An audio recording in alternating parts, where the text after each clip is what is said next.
All right, it's official. Good afternoon and welcome to the City Club of Cleveland. I'm Dan Moulthrop, Chief Executive here and also a proud member.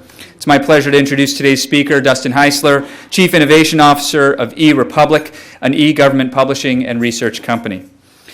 In recent years, we've heard a lot about how technology can improve citizen engagement. Indeed, I spent an earlier part of my career mining that vein, and I spent an evening last week with a local city council committee educating them on new modes of digital community engagement.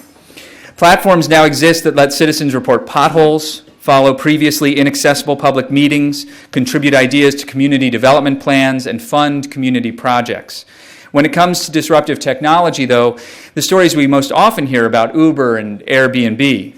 But for those who want to change how our local government works and responds to the citizens it serves, the question is actually not whether there's disruptive technology. The question is really which disruptive technology to employ. Our speaker today has built a track record and reputation as an early innovator in civic tech. A member of Code for America's original steering committee, Mr. Haisler pioneered government use of commercial technologies not before used in the public sector, including quick response codes, that's QR codes. QR, it stands for something.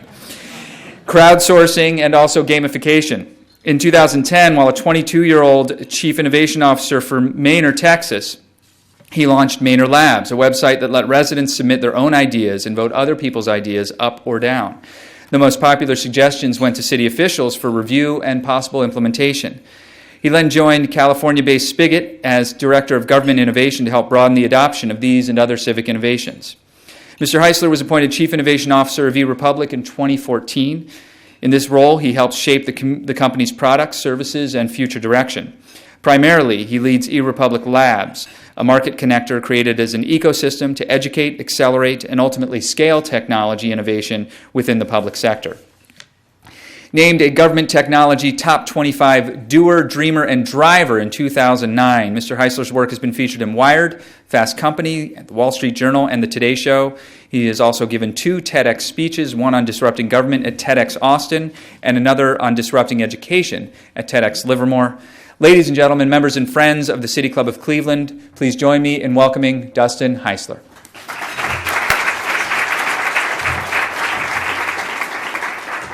Well, it's an honor to be here. It's an honor to have this opportunity to share some of my ideas about how to disrupt government. Something that we're all passionate about, I assume. I want to kind of go back and start with my story. So I was a recovering banker and was recruited by a city, the city of Manor, Texas, to be their first finance director. And it was they had to woo me over there, we'll say. And as a tightwad financial guy, one of the things I realized with 34 employees and 8,000 residents at the time that was expected to hit 20,000 within about 12 months, it was a very stressful time to be in city government. And I had to find very creative ways to leverage our population and to leverage technology to get things done. And with 34 employees, you can only do so much. And so my story really began with trying to find ways to leverage that community, trying to find ways to leverage our ecosystem and our partners, local universities, to do big things in government. And so we actually didn't get any response from some of the local universities while I was there, so I went to Stanford and said, hey, I have this idea. I want to launch a portal that lets us collect ideas from residents and actually act on those ideas and implement them. And they said, sure, we'll partner with you. So it was great to have their logo on our partnership ecosystem. But really the profound story behind Manor is that all the technology, all the innovation that came out of it can be transplanted anywhere. And it was. And so when I left Manor and went elsewhere and went to Spigot, my job was really to transplant technology and to try to take technologies and innovation in the public sector and really scale them to cities of all sizes. And what I realized during that process is that cities are really a platform for innovation, and that innovation starts in cities.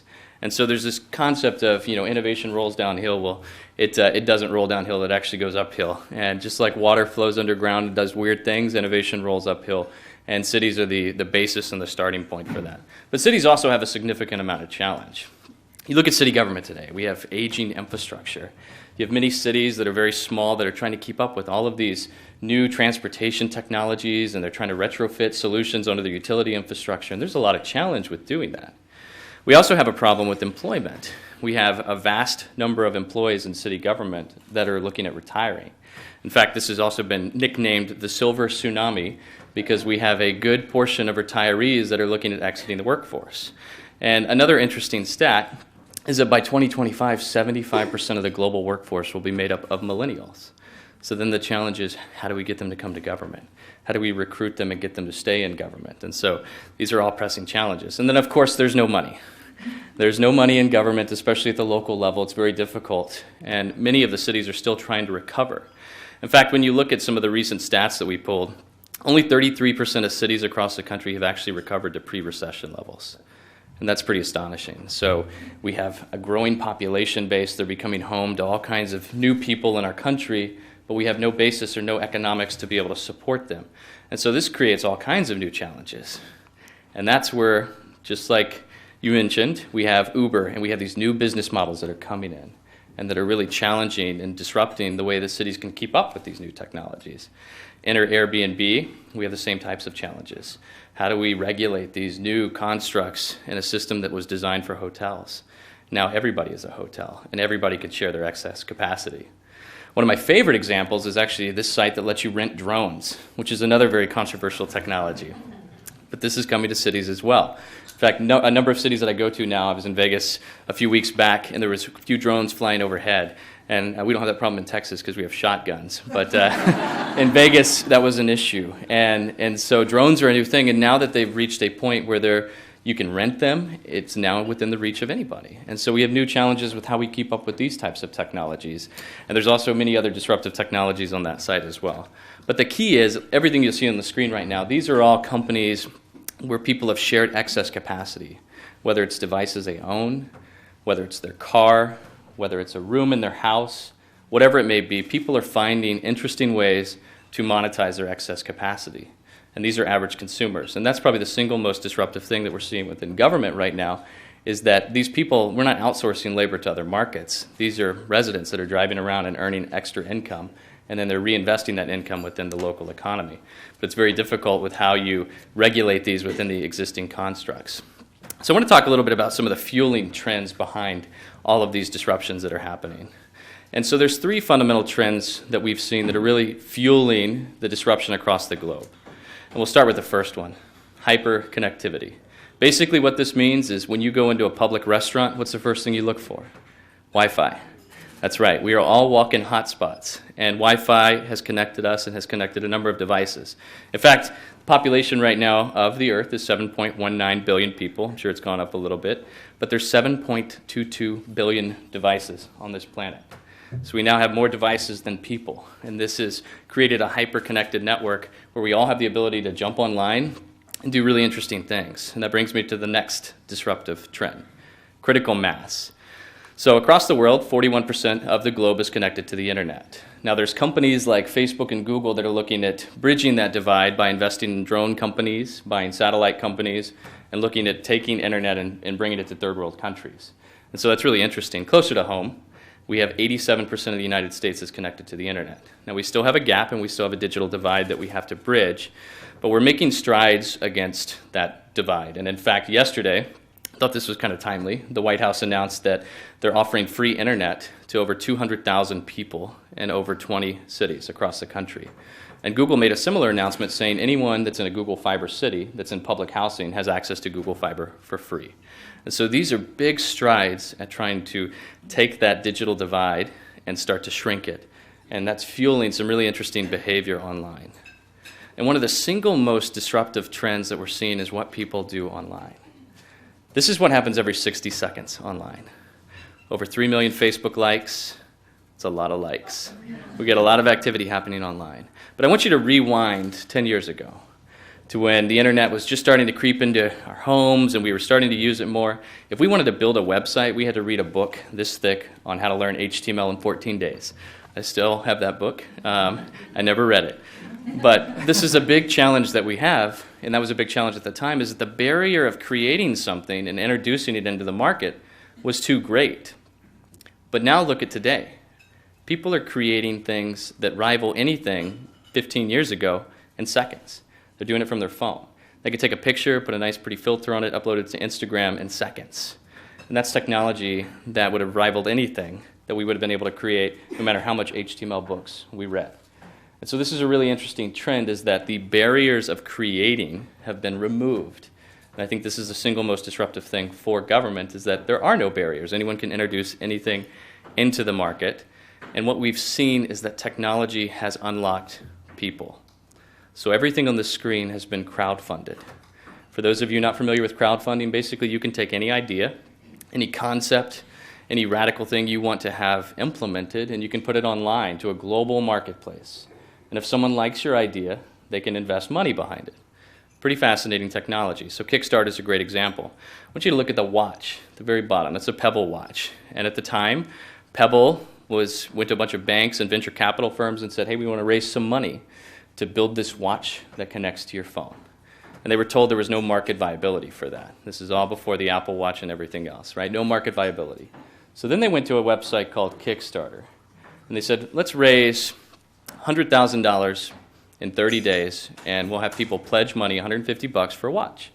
So they were looking at raising $100,000. 30 days later, they raised $10 million.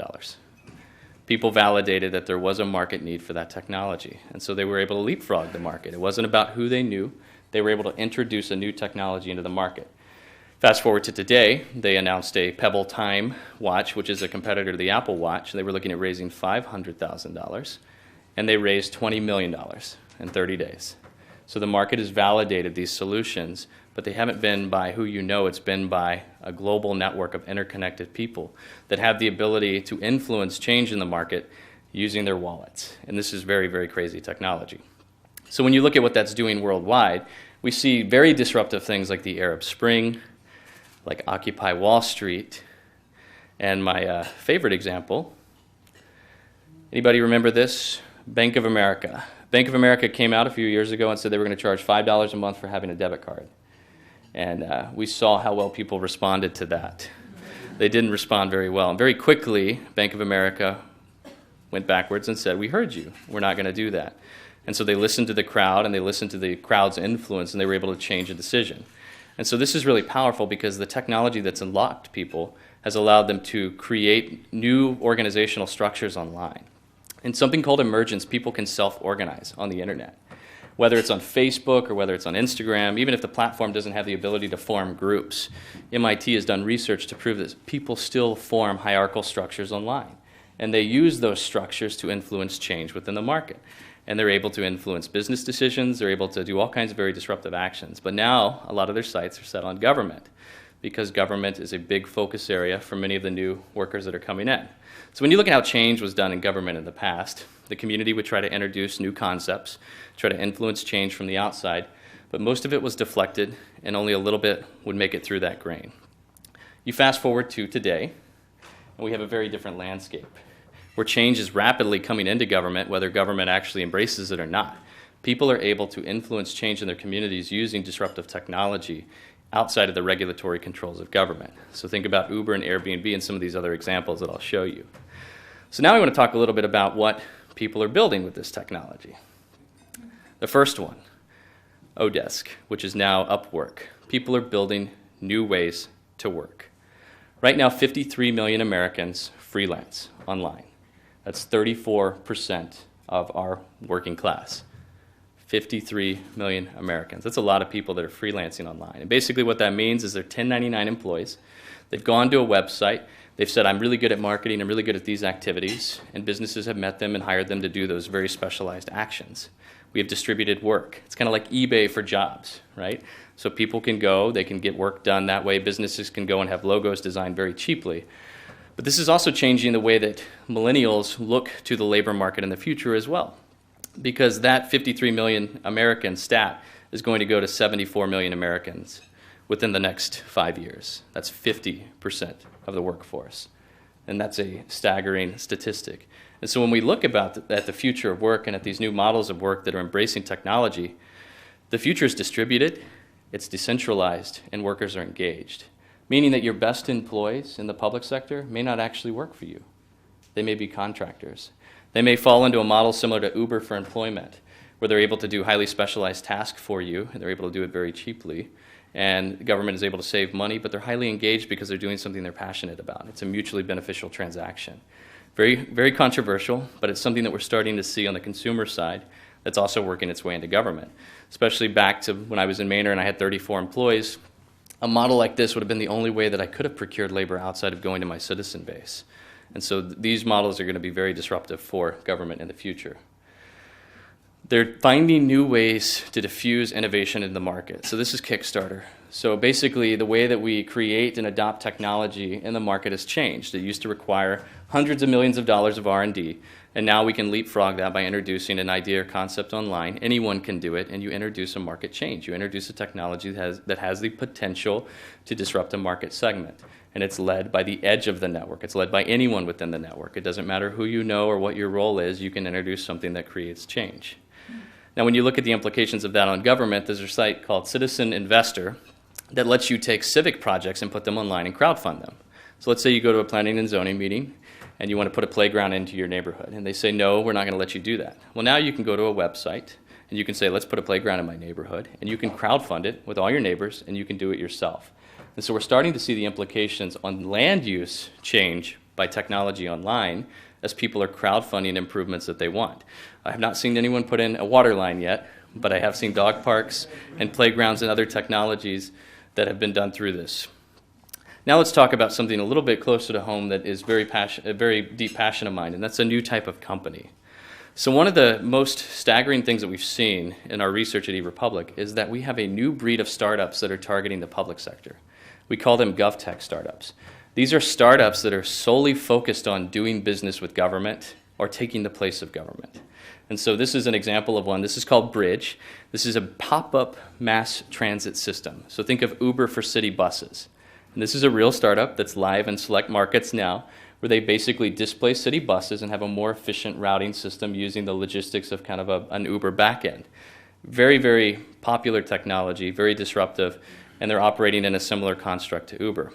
When we started looking at what was happening there, we started noticing that there's companies that are popping up left and right that are looking at targeting the public sector.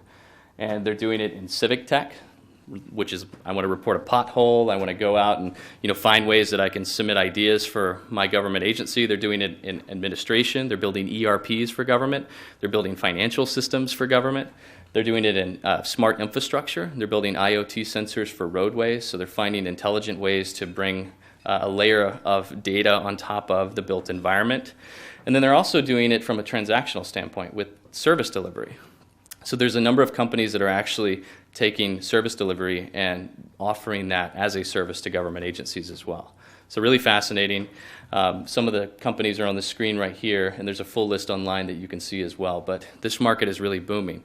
And why is that? Well, state and local government alone spends $96 billion a year on information technology, just in state and local government. It's a lot of money for technology, and it's continuing to rise. In fact, it rose 2% last year. It's going to continue to increase because technology has become a backbone of everything, whether you're putting in a road or whether you're looking at revamping your website. There's a technology component to it. And that leads us to new ways to aid government. So there's great organizations like Code for America that have created new models to provide aid to government through fellows. But one of the unknown things about Code for America, or little-known things, is their brigade system. They have a global system of development communities that are active, that are finding new ways to help government by building technology for government. And so we have things like the National Civic Day of Hacking that allow people to collectively come together within communities and build technology to improve their cities. I was able to participate in the one in Austin, the ATX Hack for Change. And it was amazing the technology that some of these individuals were able to build. We're not talking about pothole reporting apps, we're talking about new ways to plan cities based on using data and open data as a platform for that. So it's really fascinating to see the shifts from when I was in government. Now, 5 years post-government, we're starting to see really interesting things that are being built by the civic community and aided by organizations like Code for America. So now let's talk a little bit about how cities are responding. Well, we have dedicated models that are looking at trying to incubate innovation inside of cities. Boston New Urban Mechanics is a great example of that. There's one in Philly as well, which is an organization that's been stood up inside the city to help incubate and diffuse ideas within city government. And they're the interface to the startups and to the external aspects of government. And so we're starting to see really interesting use cases as cities look at focusing on and codifying innovation. They're doing it through these pop-up organizations like New Urban Mechanics. We also see sandboxes being created. So in Philadelphia, they've actually created an innovation lab, and they invite the community to come in, they invite employees to come in, and they provide technology and resources for them to tinker and to come up with ideas to improve government. And they're creating a dedicated physical space for that, which is really interesting. Because when you think about innovation, it's a very broad concept, and it's not something that employees can wrap their arms around. But by providing a physical space for it, people are able to actually go and collaborate, and they're able to share ideas, diffuse knowledge, and it's been an interesting platform for them. Another interesting shift that we're seeing is new models of civic engagement. So civic engagement, when I was in government, was trying to get someone to show up to a council meeting or trying to get someone to go vote. But that's been flipped, because now civic engagement may be I opt in to be a censor for my government. So this is an example that also comes out of Boston called Street Bump, and it's an app on your phone, and as you're driving through Boston, it uses the accelerometer, and it is able to determine whether or not you've hit a pothole or street bump or regular road vibration. Pretty interesting technology. You don't have to get out of your car. You don't have to take a picture, but it's by a citizen opting in to be a censor to their network, they're able to actually aggregate that information, which is really interesting because that's a new form of engagement. In Copenhagen, they've taken this and put it on their bike ride-sharing program, and they've embedded environmental sensors in their bike wheels so that as people do their bike ride share, they're actually mapping pollution and those same types of potholes in real time, and it's aggregating it and sending it back. The U.S. is also experimenting with this in South America as we start to look at using phones for early detection of earthquakes. And we've been able to get to about 7 seconds early detection using the accelerometers and a network of phones by creating a mesh. So there's several implications of this technology. But when you think about citizen engagement, the big shift is it may not be them coming to a council meeting. There may be a certain segment of the population that is willing to just opt in and to share their data with their city in an anonymous format that allows you to do some really interesting things. We also see the embracing of disruption for public good. So this is one of my favorite examples. This is a county in Michigan, Macomb County in Michigan, and they use Uber to help cart individuals to jury duty. That's a big problem in government right now. Most people want to get out of jury duty, but if you have a black town car come and pick you up to take you to jury duty, you may be a little bit more inclined to actually do it. But I love this example because rather than trying to regulate and ban these technologies, they looked at what are the implications of doing something good. There's one state that's looking at using Uber for senior citizens carding because they figured out they could save millions of dollars by leveraging the infrastructure of Uber to cart senior citizens around. And it's more convenient. They don't have to call the day ahead. They can actually report it whenever they need to have an Uber car roll up. Looking at Airbnb and other disruptive technologies, there's also examples of this for resiliency that have started to impact cities across the country. So whenever a disaster, a situation like Hurricane Sandy happens, there's an automatic need for housing. So when you have displaced residents, you have to find a way to house these residents. And so what people realized is they could actually leverage the Airbnb infrastructure to house displaced residents in the event of a natural disaster. So it's again using the sharing economy, using these peer-to-peer networks and flipping them around to allow them to solve a public problem and to be used for good. We're also seeing new forms of recruiting external talent in government innovation. One of the biggest challenges is procurement in government. And so we've seen cities start to launch innovation challenges where they'll put out a whole like $50,000 right here, and they'll look for ideas and technologies that can solve that specific pain point without actually going to bid. So it's really interesting to see these challenge-based models. In fact, the federal government has a website called challenge.gov where you can go as an average citizen, and if you have a fix or if you have a solution for some of these challenges, you can submit it online, and you can get instantaneous feedback and validation from the network. And then we see the focus on execution and results. LA announced a $1 million innovation fund. And this is really interesting because one of the things often missing from innovation in government is money. It's very easy to get ideas. It's very hard to actually implement ideas. And so they have a dedicated fund within the general ledger for ideas that employees have. And the brilliance of this is they've started internal. Because anytime you start external with an innovation program, your employees immediately turn on you. So they started internal, and they're incubating a culture change by trying to just fund ideas from individual employees. And they've had some great success with this. And I imagine they'll go external at some point, but they're really focusing on the internal cultural aspects of incubating innovation. Another great example is this new model of how you work with startups. So I mentioned earlier that there's an abundance of startups that are targeting government. This is something called Entrepreneurship in Residence Program, and it's something that's been done at venture capital firms for a while. The brilliance of this is San Francisco said, hey, we want to open up our doors to the startup community and allow people to come in and incubate their technology here. And so Jay Nath, the innovation director in San Francisco, put out a call. He had over 200 people, 200 companies submit to be a part of this program. And they selected 6 to do this program, and they've had great results with different law enforcement technologies that have come out of it. And now, open data. People are using open data in government as a platform for innovation and change. And that's kind of the plumbing that needs to be in place in order for some of these other technologies to grow and to flourish on top of it. So lots of interesting tech in government. And now one of the biggest challenges is how do you actually implement it? How do you go to a city government, or if you're in city government, how do you convince your council that something needs to happen? And so I have some tactics on how I've done this just through my research and through my background. Number 1, shift your mindset. You have to realize that for the first time in history, if you don't build it, someone else will in government. And people are displacing functions of government and replacing functions of government like mass transit because we haven't focused on partnerships and ecosystems. Number 2, redefine innovation. So innovation is often seen as kind of a very fluffy concept within government. There's often not a lot of concrete variables or KPIs tied to it. And so when I define innovation, I look at the iPad itself. The iPad is incredibly innovative, but it wasn't an invention. It was actually all the components that made the iPad necessary were already in existence. We just found a new use case for it.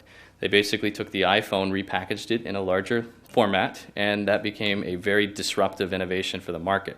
So when you look at innovation in the public sector, it's about finding adjacent possibilities for the existing things you have. It's not always about finding or creating something new.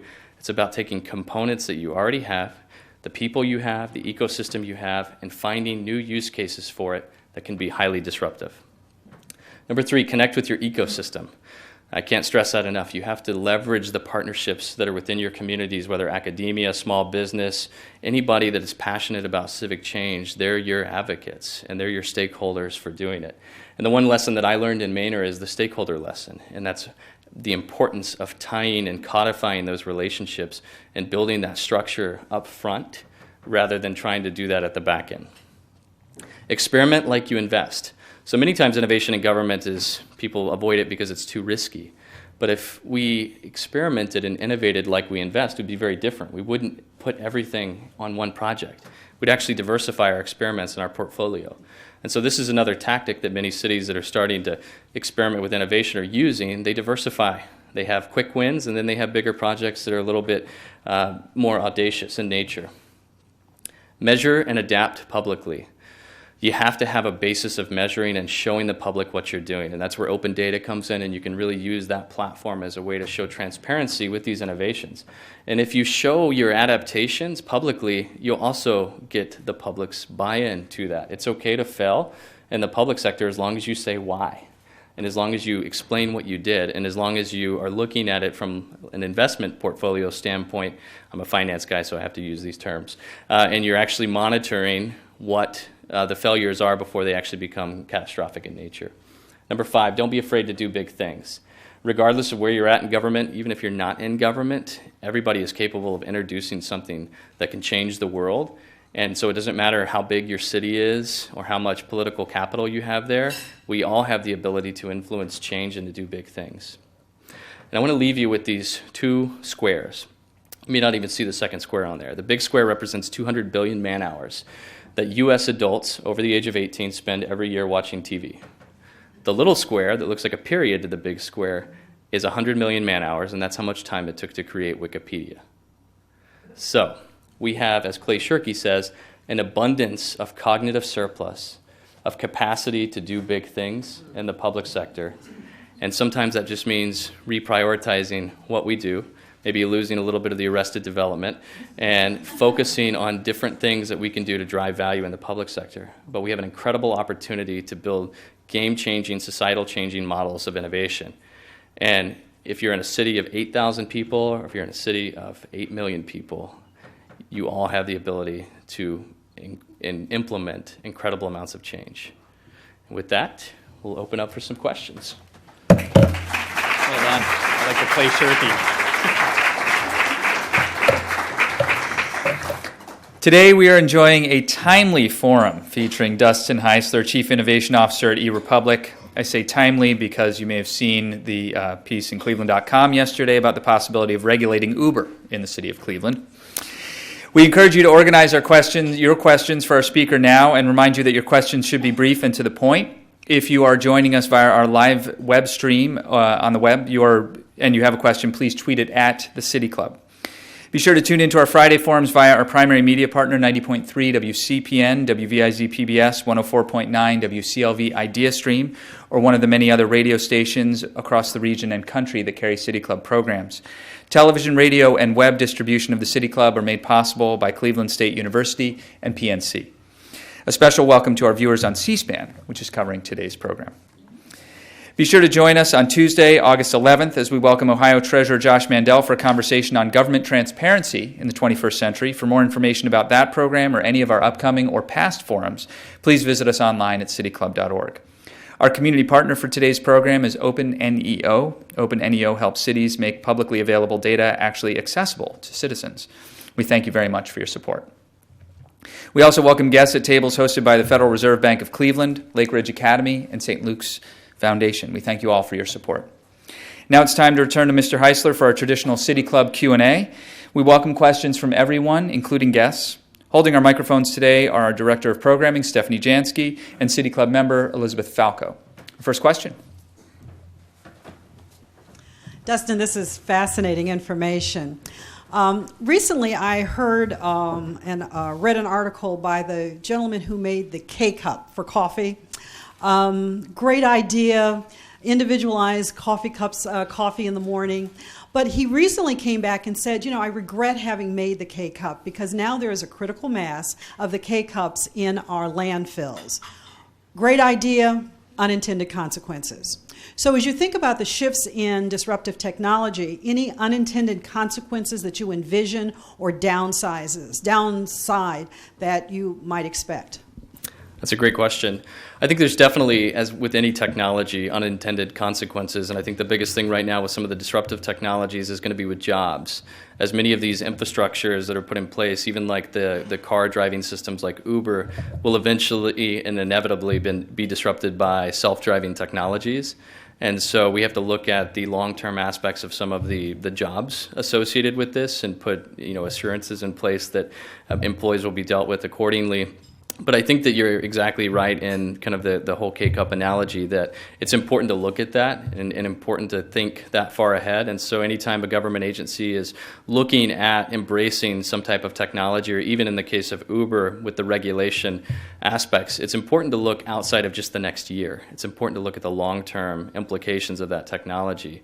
And I really like what Colorado has done with it, where they've kind of said, let's figure it out. Let's let you operate here and figure out an exact structure that we can fit you in, rather than trying to come up with a box to put you in at the beginning.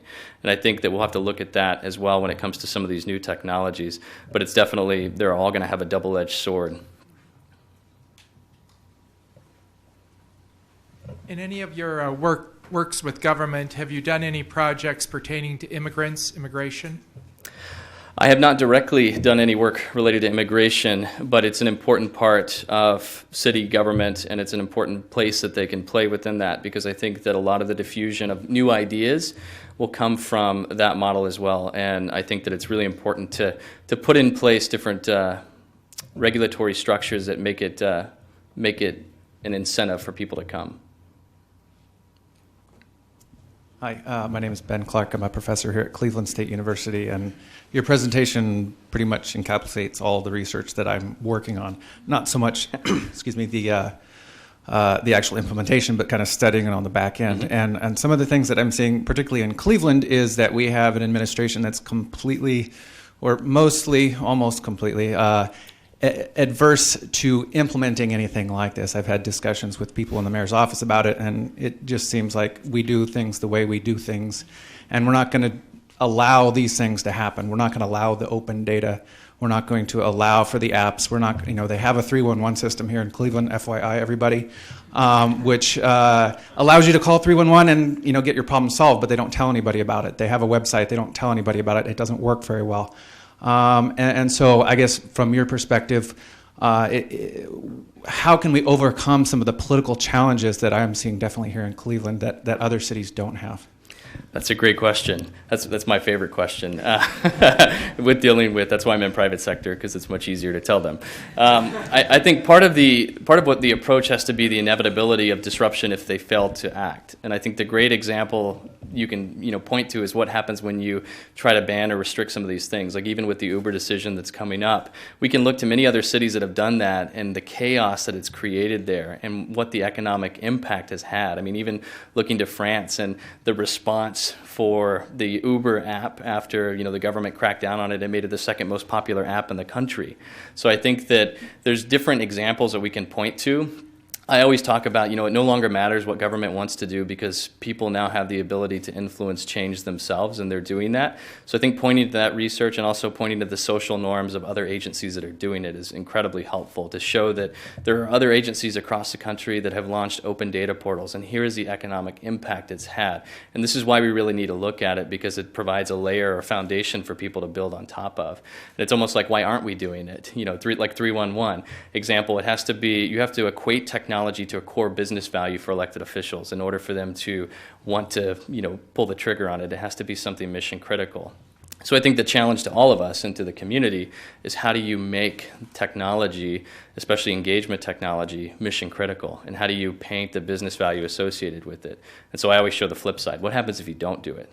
And what's the potential ramifications if someone stands up their own platform and decides they want to operate, a new type of, 311 or open data system where they control the actual data itself. And so I hope that answers your question. Hi, I have a question in regards to campaign tech, or rather gov tech, in regards to campaigning. So modern day campaigning is essentially going to doors and asking people what they care about. But this is incredibly inefficient. So in the future, what kind of methods do you see being beneficial? So I think that the paper surveys that we all get mailed by our political parties that we're registered with will go away because they're inefficient and they're basically used as kind of a way to solicit funding in order to voice your opinion. I think that there's a lot of technology in the campaign space like Nation Builder that are really starting to move into the forefront of trying to leverage and kind of split that gap. And so I think that you're going to see technology used to crowdsource sentiment and other things for elected officials in real time. And you're going to be able to aggregate it across a state. So like you could take the state of Ohio and aggregate the sentiment of individual elected officials and the issues that are important to them by social listening. And then all of a sudden the party is able to respond to things that are happening in real time rather than waiting for the U.S. mail to deliver the survey results back. And I think that's how our citizens operate today. I mean, when you look at Facebook and Twitter, we're all voicing our political opinions every day with how we broadcast messages online and how we respond to things. And I think the political parties will have to look at leveraging that data because no one's going to fill out a survey. They're going to, they want you to just know about them and know about what they're passionate about based on their likes and other things that you can just draw from. So I think there's going to be some big movement there. There's also going to be some big privacy concerns associated with that when they start mining that data. But I think that it's definitely an important way to tap into the younger generations that won't fill those surveys out. It's a great question. I'm curious about your privacy issues. How do you guarantee 21 million Social Security numbers, background information was just hacked in the federal government? And supposedly they have some sort of security.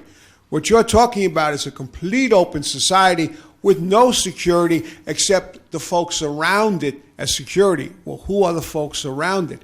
An example of people renting out a room in their house. It's become very popular in New York. What happens when Mary falls in an illegally rented room? Is the other people in the development going to be responsible? Because in the development I live in, we started evicting proceedings against them because their common lease says you can't do that. Law doesn't seem to have caught up to technology, and I concede that, but I also see gaps where you can mine a lot of people and then walk away like Mr. Madoff, and no one's watching the shop anymore. You're absolutely right that we need to put in place assurances for people that take an Uber car or that rent a room in a house that's on Airbnb.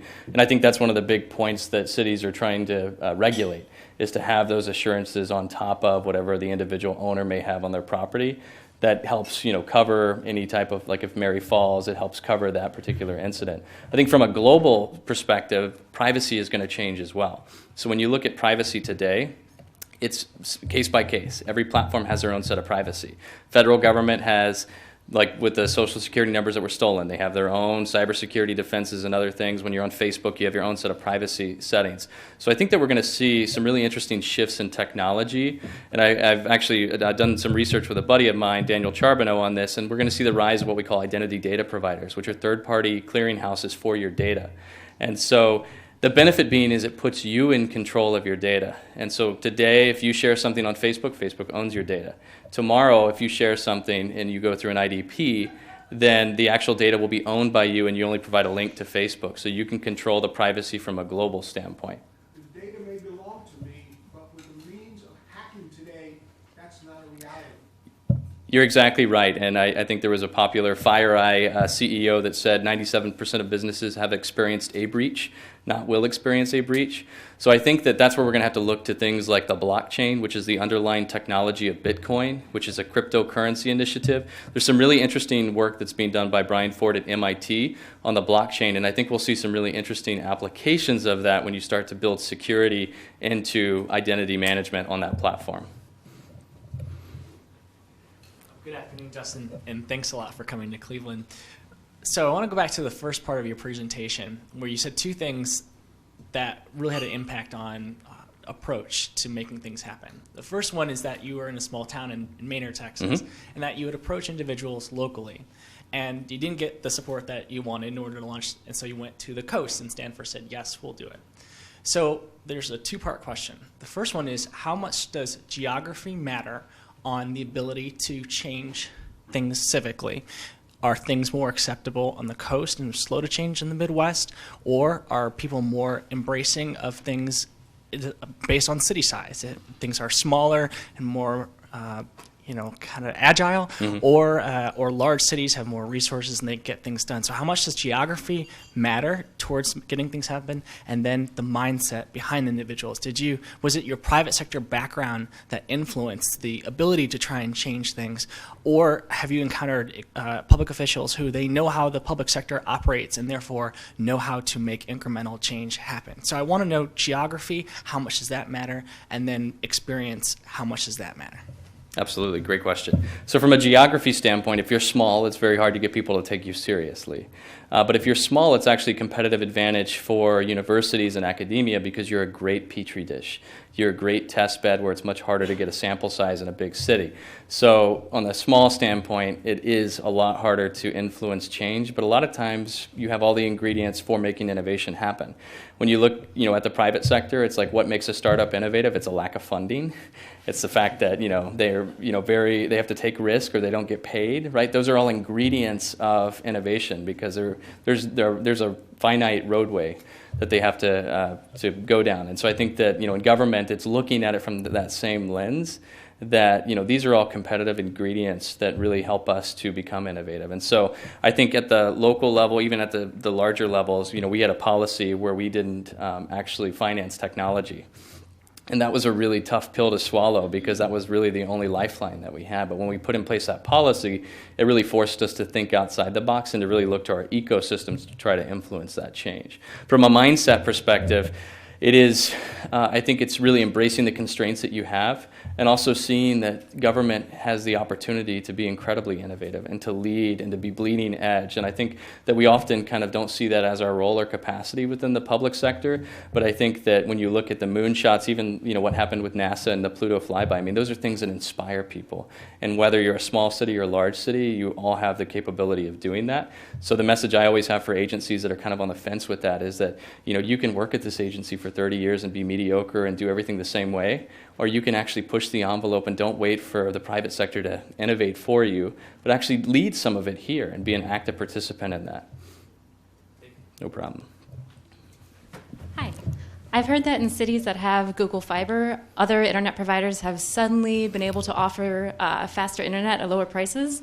What can we do to foster competition between internet service providers in cities like Cleveland, where we don't really have a dense enough population to attract services like Google Fiber? That's a great question. It's happening in Austin right now, which is really good for me because I'm not in a Google Fiber service area.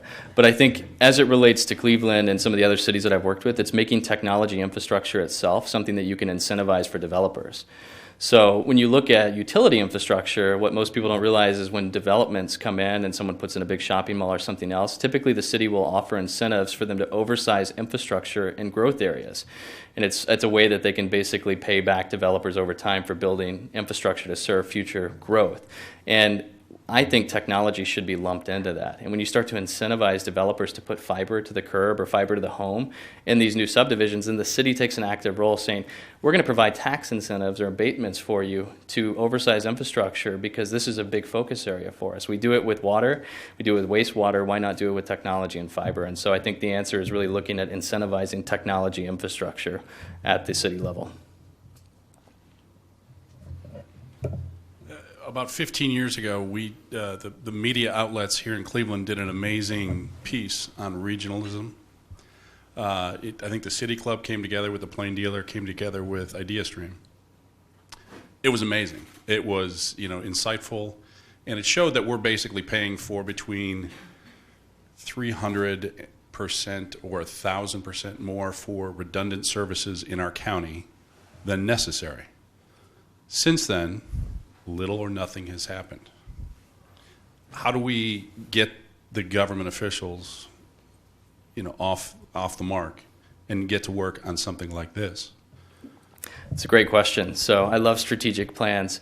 One of the things that I always do with strategic planning is I build an agile process of managing that plan going forward. So rather than having that one kind of inception point where this is the plan, this is, kind of everything that we have here, I set up regular checkpoints. So every quarter, that same group gets together and they talk about how the needle has moved. And that's the accountability that some elected officials need when it comes to some of these plans and the way that we look at things, is having a regular dialogue and conversation. I think it's as easy as that. It's just putting that same group in the room, on a regular basis to talk about what's happening and to bring ideas on how they can actually move the needle on some of the discoveries that were in that plan. And then I always challenge them to come back with ideas. So that way there's some accountability where it's, here is the base research, go out, find what you can do in your organization and your network to move the needle on those aspects and bring them back in a month. And then it kind of puts the buck on them to actually go and do a little legwork and a little bit of research. And I think if you have a key group of stakeholders, that bakes in the accountability to get them to actually come back to the meeting as well. Dustin, thanks. This is really, really exciting stuff. I do want to ask a question about the 13% that are on the other side of that digital divide. Mm-hmm. You mentioned a couple of efforts, Google's and the White House's, to help address that. 13% is still tens of millions of folks, and they're largely in low and moderate income communities. Mm-hmm. So at a recent conference, Deb Sosha from Next Century Cities talked about school children going to, say, a local McDonald's in order to do their homework there. And she said that this quote-unquote homework with a side of fries approach has not only educational but employment and public health implications. So do you know of any cities that are taking approaches to help ensure that all schools have and communities have access? I've seen a lot of traction. Bexar County in Texas has done a lot with converting libraries to be maker spaces and digital hubs for these students to go to. I mean, you think about the percentage of people that actually check out physical books today versus just buy, a Kindle version online. And so many people are replacing libraries and the infrastructure that's in there with more computer terminals and with access points. Bexar County has 3D printers and other things that kids that don't have access to that technology at home can actually come in and experience it outside of school. And so I think a lot of cities are also focusing on that. They're looking at the infrastructure itself as well. So they're looking at, how can we serve our low-income residents? Is there a base version of this particular infrastructure that can be offered? And I think the recent FCC ruling that allows city governments to get back into the muni broadband is going to allow many of them to start to play with offering those different individuals that are out there that are served by internet the ability to connect. I just had a question on the government side. So My father works for the state government, and when he does more with his budget or meets his, I guess, what he's supposed to have, they basically cut your budget. So I'm wondering with this innovation, if people are able to do more with less, is the government doing anything to kind of push people to do that and keep remaining to allow them to keep some of their budgets so they can maybe do more? That's a great question. And that does happen as people find ways to save money. It's like, oh, that's great. We can eliminate that from the line item budget of yours next time. So what I've seen is it has to take, it takes an executive sponsor that's able to say, any savings that you have, we won't eliminate that from your budget. We may eliminate that from that line item, but we're going to allow you to reinvest that money back into your department to do other things. And a lot of times that's set up in like a sandbox where it's like take the savings that you have accrued and find ways to use that to test new technology because we don't have a general line item for experimenting with new technology. And so I think it takes someone at an executive level and takes, a CFO that is on board to say, you're not going to lose it. And it has to be transparent because you hit the nail on the head with if someone knows that doing innovation is going to reduce their budget, they're not going to be so passionate about it. But if they know that they can take any savings they have and reinvest it or do something else with it, then they're going to be a lot more motivated to actually make stuff happen. I was thinking when you're talking about incentivizing government to adopt this, particularly the city of Cleveland, perhaps you've heard we're going to have the Republican National Convention next year. Do you see any way to help use that as a lever to incentivize the city of Cleveland to do more of this kind of innovation? Yeah, I think that event itself will probably be heavy technology focused. Especially from a network standpoint to support that many people in a centralized area. So I think it's looking at how can we use the improvements that may come out of that and make them more sustainable long term. And then also I think since Cleveland has a regular dialogue with the Republican Convention as they plan this to look at different things that they can do to help allow people from the community to plug into that and to keep that infrastructure in place after the event leaves. So I definitely think there's opportunities to do that as they start to plan how to support that many people. Hello, thank you very much. So when you talk about sort of opt-in technologies, how do you deal with issues of representativeness of your population base? So when people are opting in, you may have a biased sample or you may have a biased view of what the population actually wants. So how do you make sure the information you're getting is representative of your total population? Great question. I have them opt in on things that they can't have bias on. So the sensor data itself on a phone, so when you think about your cell phones, they're equipped with a whole variety of environmental sensor technology in order to keep the processors from overheating. So you can actually download some apps and look at this, but they'll tell you temperature, they'll tell you pressure, they'll tell you all kinds of crazy stats. And so it's using that data, I think, first, where I can allow my agency to use my accelerometer. I'm not really, a biased sample. It's just based on the route that I drive, and they're going to get, they're going to have to do their stats and aggregate it accordingly. So I would start with that data first. And what I mean by opt-in, I think you'll have an app. Like every city app will have another side that allows individuals to opt in. So I may use that app to pay my bill, to watch a video, to engage with open data. But if I don't want to do all that, then I may just say, hey, I'm willing to anonymously send you my sensor data so that you can map potholes in the region. And then all of a sudden it gets kind of interesting. And then you can start to reward and recognize them based on things they may not even realize they did. Like, hey, you mapped 500 potholes over the last year. And so I think there's some interesting things that can help start to move the needle on engagement. But it's all about the trigger. And I see that as the first trigger. And then as you start to get them to invest and see their investment by doing little work, then magic starts to happen. Question from Twitter, Great. Actually. So Maynard didn't necessarily sustain all of the innovation after you left. How do we sustain beyond one person or actor? Great question. You codify innovation within your organization. So I think the one lesson that we learned from Maynard is that you have to codify it in ordinance form or in some type of structure that makes it sustainable. So when you look at a lot of these innovation offices that are being stood up across the country, the question is always raised, what happens when the administration changes? Well, many of them get ripped out because they're not seen as a core value or mission-critical function of government. And if someone has a different philosophy about that, then it gets ripped out. And that's actually what happened in Maynard. So I think the key is tying it into that core business value and that function and really making it a function, whether it's editing the charter or going in and making it an official department within your finance system. It's those little steps that make it a mission-critical thing to everyone that's around it, and it's a big part of culture change. Well done. Thank you. Thank you, Dustin.